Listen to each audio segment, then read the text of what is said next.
Rema hari ini, Mazmur 65 ayat 5. Berbahagialah orang yang engkau pilih dan yang engkau suruh mendekat untuk diam di pelataranmu. Kiranya kami menjadi kenyang dengan segala yang baik di rumahmu, di baitmu yang kudus.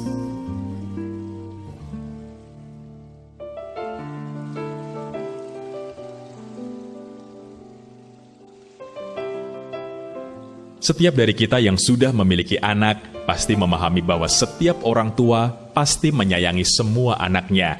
Namun, akan ada beberapa anak yang berhasil merebut hati orang tuanya dan menjadi anak kesayangan karena sikap dan perbuatannya.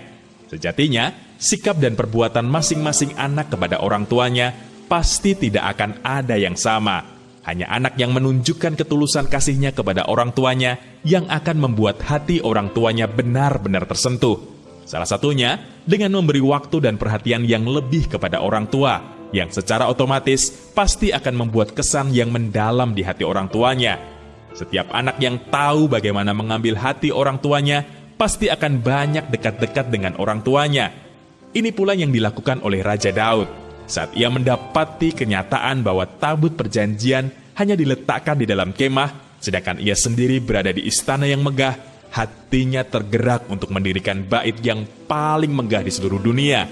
Selain untuk menjadi tempat beribadah, ia pun rindu agar tabut Allah diletakkan di dalam bait Allah tersebut sebagai lambang hadirat Tuhan. Kerinduan Raja Daud ini pun menggerakkan hati Tuhan, sehingga Tuhan mengirimkan Nabi Nathan untuk menyampaikan bahwa Tuhan akan mengokohkan kerajaan Daud sampai selama-lamanya. Bukan hanya hubungan anak dan orang tua, ataupun Raja Daud dengan Tuhan. Hal tersebut juga berlaku untuk hubungan kita dengan Tuhan. Jika kita rindu perkenanan Tuhan dinyatakan dalam hidup kita, berjuanglah untuk menjadi kesayangan Tuhan dengan senantiasa dekat-dekat kepada Tuhan. Saat kita menjadi kesayangan Tuhan, maka kuasa dan mujizat porsi ekstra akan nyata setiap hari dalam hidup kita. Ambil komitmen untuk meluangkan waktu kita sebanyak mungkin dalam membangun hubungan yang dekat dengan Tuhan, baik melalui doa, pujian, dan merenungkan firman-Nya. Kita akan melihat bagaimana tahun Roh Kudus sungguh tergenapi dalam hidup kita, sehingga kebangkitan yang belum pernah terjadi sebelumnya dinyatakan di hidup kita, dan kita akan muncul sebagai pemenang, bahkan lebih dari pemenang. Menurut Anda, apakah yang dimaksud dengan menjadi anak kesayangan Tuhan? Apakah Anda sudah menjadi kesayangan Tuhan? Menurut Anda, seberapa penting bagi kita untuk senantiasa dekat dengan Tuhan agar menjadi kesayangan Tuhan? Mengapa demikian? Apa langkah-langkah yang akan Anda ambil untuk menjadi kesayangan Tuhan? Tuliskan.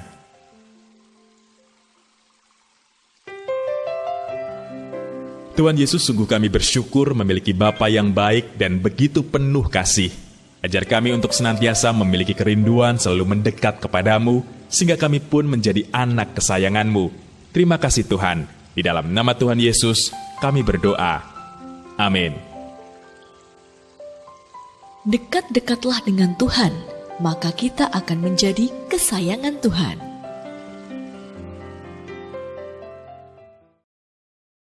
Jangan khawatir, saudara. Mau orang merancangkan yang gak baik terhadap saudara, it's okay. Mau orang menggagalkan, tahukah saudara, penopang saudara setia. Penjaga Israel tidak pernah terlelap. Manusia boleh berusaha untuk menjatuhkan saudara, 1001 cara dia lakukan, saudaraku. Dia punya lebih banyak cara. Tepat pada waktunya dia angkat engkau. Kalau spotlightnya dari Tuhan, siapa yang bisa mengambil, saudaraku? If God is for us, who can be against us?